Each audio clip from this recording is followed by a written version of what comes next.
he actually gonna get like, oh, I know this is gonna hit him right here. You know, like if you got somebody, you know you have that one line like, yep, this one right, this right here, this line right here, this right here is gonna feel it. But that's how much focus you gotta have. For you to get out of a situation that you're in, you ain't gotta have money. When I started this off, I didn't start with money or nothing. I started right here.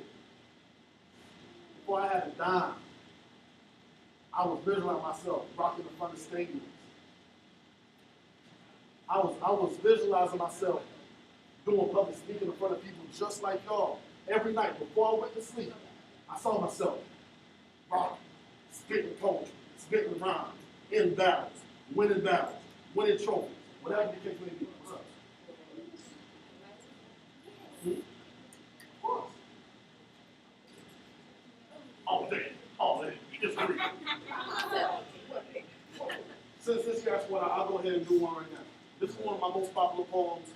It's called Letters to My Homeborn Children. I wrote this on the anniversary of Tupac's death last year. Team poet! Yes. I'll just say it's got team poet! Yes. Right. This is my poem right here. It's called Letters to My Homeborn Children.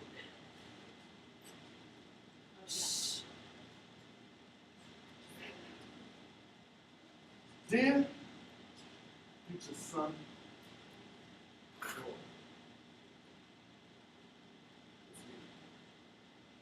your father. And I decided to offer this poem just in case we never get a chance to actually meet. Son, I often visualize you sitting across from me as I sit back in amazement of all the food that you stuffed me. I often saw you standing on my feet and I first saw the daughter dancing. Me being in a trance because of the way that you gripped my leg so tight. That the blood was not able to reach back up to my head, but that's okay. Because I'd rather you grip my legs and my arms than have to grip my hands through iron bars, son.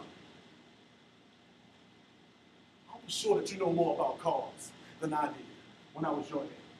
Because your grandfather, although a sage, was engulfed by eternity before he was able to teach me much. Such teachers of manhood I will be sure to impart within you. And no matter how imperfect I am, I will be sure that you, my son, will walk with your head held high, your back straight, and speak with an articulation that is your birthright because you're descendants of kings. And I'll make sure that you.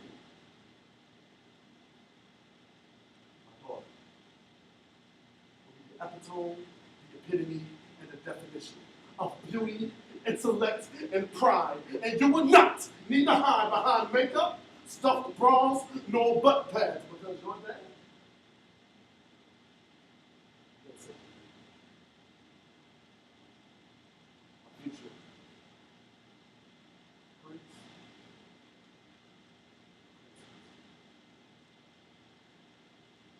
Royalty, not yet born.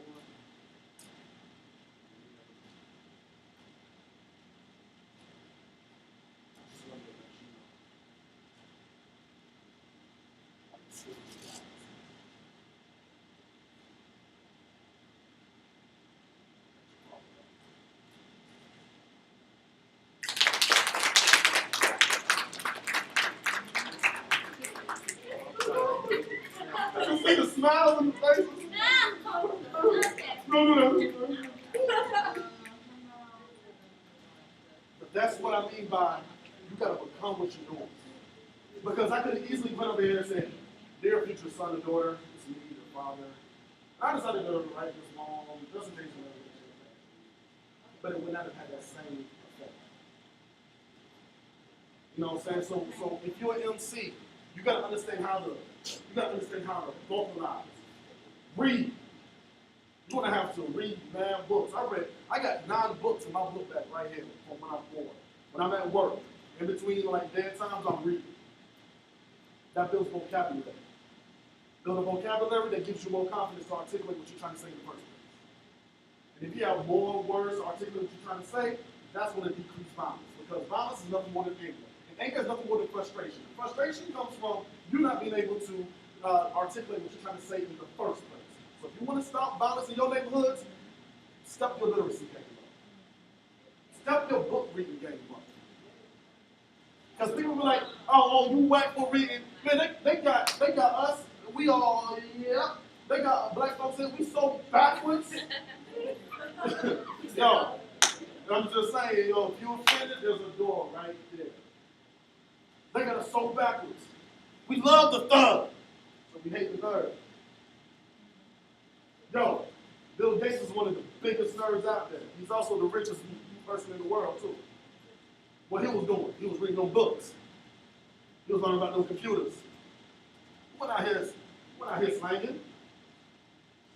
Even some of these rappers that y'all love. Well, I'll go for rappers that I love. Even if they started off there, they wised up. You don't be worth over half. You're not going to be worth $500 million like Jay-Z if you continue to stay in the place that you're at. Jay-Z is very intelligent. Lil Wayne is very intelligent.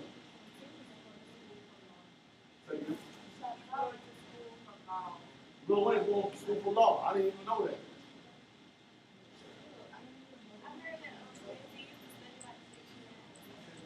Word up, like me too. I tried to do that. This, you know what I'm saying? And it's hard to read the dictionary because it doesn't have a story or anything like that. Do this. Try this. Go to dictionary.com. They'll have a word of the day. Every day. A brand new word. Because anybody that I teach in the art of poetry and stuff like that, I say go to dictionary.com. I don't care what the word is. I want a poem off that. Off the word? Off the word. And sometimes, yeah. How bad do you want it? You know what I'm saying? I've locked myself in my room for plenty of nights. For everybody else out there partying, you know what I'm saying? Having a good time. I'm in here writing classes, working hard, finding out ways how I can promote myself better, and things, so on and so forth. And then, that's how now you got to change yourself. You got to market yourself. Now that you're a dope rapper, all right, yeah, I know he's a dope rapper, but so is everybody else. What's going to make you stand out? I will say in recent years, my team is one of the first, or first in a long time, that actually has a team logo, has actual merchandise, we actually have a handshake, we have slogans and so on and so forth. Stuff like that people can actually buy and sell and trade and so on and so forth. That's something else that's going to set us apart. That's what you got to do to set yourself apart. Everybody in here has a story that no one else can tell. I'm a dope poet, but I cannot tell your story. You got something to bring to the table that nobody else can bring. Everybody is unique in their own special way. You got something that you can bring to the table that I can never bring to the table. Same with you, same with you, same with everybody in here. So for people to try to put everybody in the same box, try to act the same way, that's whack. And you're doing a disservice to humanity for you not being yourself in the first place. Because there's somebody else just like you that's hoping that someone like you will let them know that they're not alone. And to me, that's what poetry is about. It's speaking on the different aspects of life. Here's another poem. This is called The Rotten Fruits. And I'm speaking from the young males in your age group, and the young sisters in your age group, and then I'm going to speak from the elder, looking down. And this one's a little bit more racist, so if you're easily offended.